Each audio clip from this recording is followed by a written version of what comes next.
They love it when you bring shit in.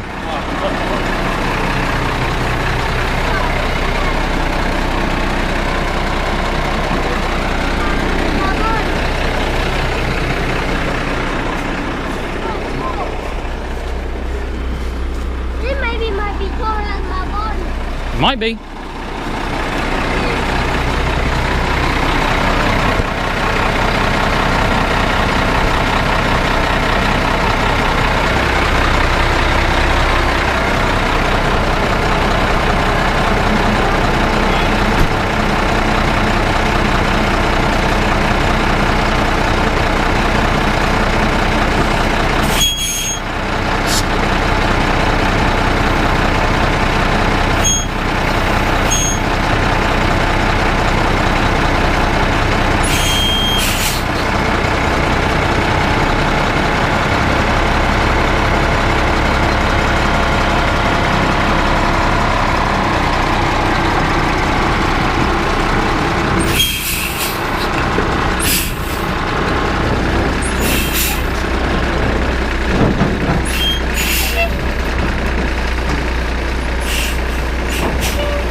Yeah, it's a massive truck, ain't it? All right, how's it going, guys? I got the truck finally up here by the house here, and it's kind of like more daylight here now, so I'm gonna go ahead and run y'all the rundown. Excuse me, on this truck here. This piece here was the only piece that's missing on the truck, and what happened was this here broke. The bolts up here broke right here. Well, not really broke, but there's something right here broke, and it sheared this off down here, and it made that there fall back and hit the fender, hit the mirror and everything. I got a bunch of receipts and a bunch of tickets in there on exactly what happened, but I'll get up in here and I'll show you guys the motor. Here's the engine right here. It's a 215 horse 7.8. I've had these motors here. These are like, some people call them Brazilian 6 and stuff. But anyways, it's very very clean. The radiator there, you can see it's kind of seen better days, but it don't leak none or nothing like that there. All the belts look good on here. I see a coolant hose here, maybe right there is a little bit, but it says right there 11/29. It don't have the date on it, just says 11/29. It was a negative 55 degrees on the coolant. Everything else, guys, I haven't even checked the oil in this thing or nothing. There's the air filter. The truck was red at one point.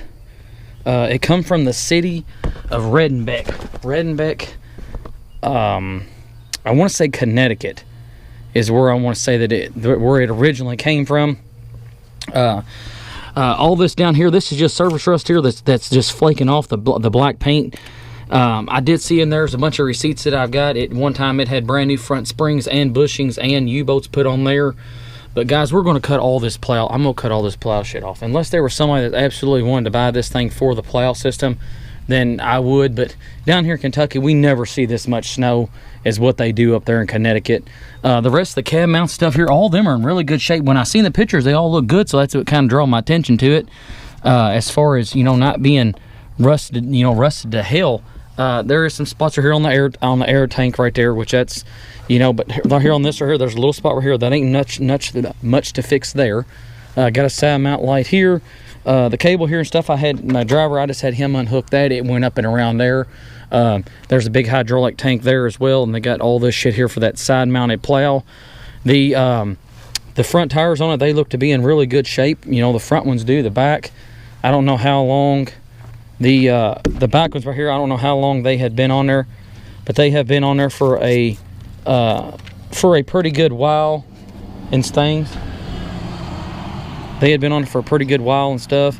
It does have these spoke wheels on there, which ain't, you know, they're not bad. A lot of people they don't care for them, but like I said, I've had pretty decent luck at them. I ain't never had no problems out of them.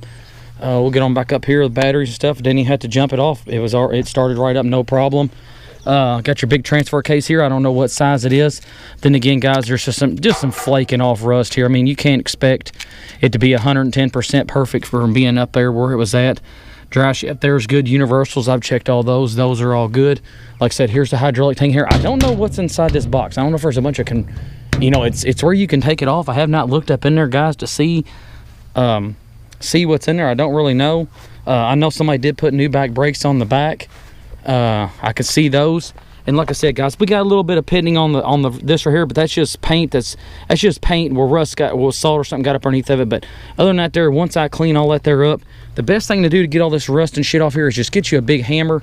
And if you take a big ass hammer and just beat and beat and beat, you will beat every bit of the rust off this frame here. I'll take a wire wheel, or I might have my guy sandblast it, and I might just get him to sandblast it, and then I'll just paint it all up and make it look nice.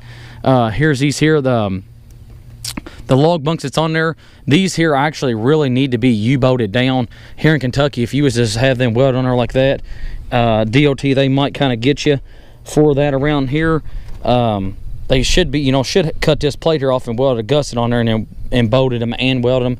But that's fine. Both the backup lights, they all work good. These here remind me of some Super Swampers. All of them hold air. They're really good. And like I said, guys, here on the side of the frame here, just rust. It's, you know, just pitting off. Once you beat that off, it's just mainly, that's all paint. It's got a little bit of rust to it, but nothing major. I did see this front seal here was leaking just a little bit, nothing major. But them chambers there, these chambers here, they all look good. Somebody's greased the hell out of them. It does have an air locker in it, the back. Like I said, here the dry shaft, it does have some pitting on it as well. But once the guy sandblasts it, or I wire wheel it, we'll be fine. The Marine Heritage tag is off of this here, but I do got all the books.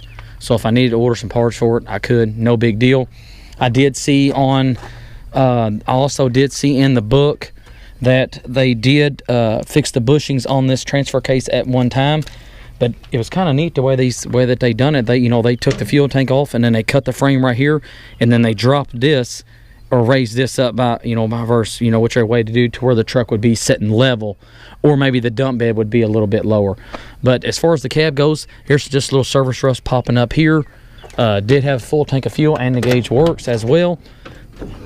Open the doors here up on the doors. Nothing is rusted through here at all. This is just where there's a plate that goes right there that's missing.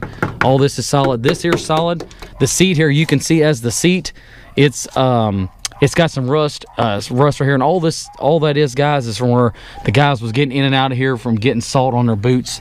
That's all that there is as far as that there goes. One little strap here is broke for that there. We could probably fix that.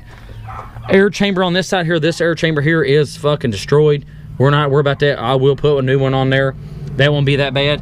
I did see that this joint here, as you can see, guys, has got some play in it. We can get a new one of those bars as well. And we'll get up underneath here and I'll show you guys. The brakes on the front are good, but they ain't working because of that right there. This universal on this side here, it does have some slop in it, so I might pull that I might pull all that apart and put two new universal joints in this side and that side there. But as far as that there, you can hear that side over is worse. You can hear it in there, guys. Hear the universal in there that's bad. We'll get all that stuff fixed. Transfer case here, and as you can see here, how they drop the frame down and they put all those braces and all that stuff in there. Usually that shit rusts pretty bad, guys, but other than that there, that is all really, really solid in between them frames there. And got the exhaust here. Transmission looks good. I know the clutch is all the way out when it goes to grab, so I know I'm gonna have to wind up taking and do some adjusting on that. As you can see up here, the exhaust, where the exhaust is, I mean that's the only rust spot that I seen on the cab, was right there where your foot will go, where the pedal is. So I will take and fix that little spot in the floorboard there. That's nothing major there. But that, I mean, that's, guys, out there, that's one hell of a front axle there. And you would think that this truck would turn, really wide, but it don't. I mean, it really turns on a dime. Fuel tank straps, they're all in really good shape. Don't have no problems with that stuff there. It says full-time. It says full-time four-wheel drive on this truck here. The front axles are always spinning, but you can lock it in and out from the other side if you want to. Let's hop up in the cab here. We'll hop up in the cab here real quick. I'll tell you what, guys, before I do that there, I'll come back over here and I'll show you the front. This truck here, it has a tilt hood on it, but the only way you do on these here, where it's got that snowplow mounted on there, what you do is you just open these sides. Both sides open up on this truck, and in here you can kind of get to the stuff in here as well. Here's for the clutch and all that stuff there. And here's the other side of the cab mount. I want to show you all this right here. These cab mounts, this is all in really good shape. So either somebody really took good care of it, pressure washing it, or maybe maybe it just didn't see a whole lot of salt. I don't really know, guys. But all the bushings and all that stuff there is good. The springs are good. Just some flaking off rust on there, nothing major. Even all this stuff inside here, we're probably, like I said, I'm probably going to cut. I'm probably going to, like I said, more like a guy's cut all this shit here off. Here's for the PTO. You can lock this in. Somebody put all brand new universals in this at one time, and it's got a little play in it, not much. But you can, flip a lever in here, and it makes that PTO come on. But we'll get up in here, guys, and I'll show you everything. Like I said, here's the plow. Just the boot's missing there, but that's where the pedal goes at. I have another one of these trucks back here. I will be able to fix that. All I need to do, guys, just put a little patch in there. That'll be fine. We'll have to worry about none of that stuff. I did find some tools in here. Found a piece to a chainsaw. This here's your front axle lock. This is your transfer case, high and low. We'll leave it in high. This is to lock your front axle in. Well, this is to lock your transfer case in to make your front axle work. And then up here you got a wheel lock, unlock and unlock. That is going to be for the very back. So if you want to lock both tires in on the back, you can do that. Truck only has 33,000 miles on it, and it has right at 4,100 hours. We'll go ahead and we'll get her fired up here. It usually, like I said, it fires right up. Fires really good. Got good oil pressure. Oil pressure goes, 80 psi. Truck runs really well. Don't even smoke or nothing.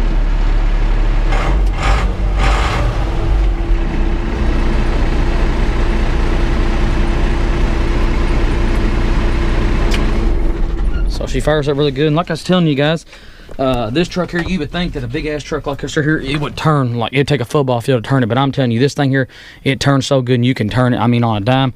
Here's all the stuff here. Here's your factory order number on there. There's your chassis number. That's the same thing as the identification number is for. This is LS8000 is what that right there is.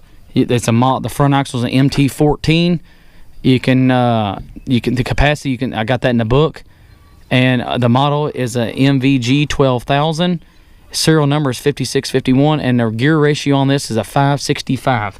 I got the book and everything from where Ford dynoed this engine, truck, and everything. I guess they tested them out back then, and they may still do this day. I don't really know, but it says in there, it said at 2,400 RPMs, it was 56 mile an hour was the top speed. That's how fast it went, and had gross horsepower of 215 horsepower. This is the different summer transfer case. We got summer is 140 gear and winter is 90 gear. Front axle, any type, dry shafts, any kind of lube you want to use on the transfer case. Front wheel bearings, dimensions, got all that stuff. And plus, like I said, guys, I got a book on that as well.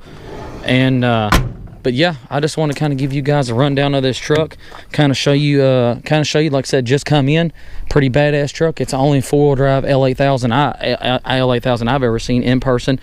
If this truck would have been like a 95 model, it would have had the 8.3 Cummins in it, or maybe a bigger one. I have seen one that had the, I'm trying to think of one. I seen one on the internet had a little bit bigger. Maybe I don't think it had a big cam in it. It had something different. Maybe an L10, something like that, maybe.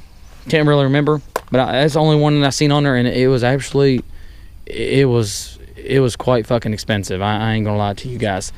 But with that enough being said, guys, I just want to kind of give you a rundown of the new project. Don't really know what we're going to do with this thing yet. I'm probably going to take and pull the, I think I'm going to pull the axles apart, and I'm definitely going to fix those universals, because if I decide to drive it around, or use it for a little bit before I decide. I don't know. I bought it to resell it, but I don't know exactly what I'm going to do yet. I got to do some work to it to get it cleaned up, because if somebody sees this rust and that pitting on there, that's going to deter them away, and they're going to say it's a rusted piece of shit. I already know. So, with that being said, I'm going to cut all this shit here off. All that there, I'm going to get rid of all that. I might keep the hydraulic tank. I don't know. If I could find a nice little single wheel flatbed, a single wheel dump bed, for what, not single wheel dump bed, I'm sorry, like a 5 to 7 yard like a 5 to 7 yard dump system. I thought about putting a dump on this. If I could put a dump on this, I think it'd be pretty badass, and it might, you know, somebody might be interested in buying it, you know, for the dump. But what's gonna hurt a lot of people is it only goes 56 miles an hour. And a lot of people, they want to get up and go way faster than that. But if you was to get stuck, you could lock his summit in 4-wheel drive and go on with it. But yeah, as you can see there, how that one there, it flips up, and then the rest of them. I bet the hood on this truck, in all honesty, guys, I bet the hood on this truck has not been raised up since they put this plow and stuff on her. But we'll get all this shit here. This is for the side mounted plow that goes off to the side. It's got 11-foot plow on this side and 11-foot plow that goes on this side, and it's absolutely massive. I'm just going to tell you now. But I'll give you another walk around. But yeah, I just want to give you a quick video on, like I said, guys, the new project that just come in here, and hopefully we can get some work on this thing and get it up and driving and see how it's going to work out. Thanks again for watching.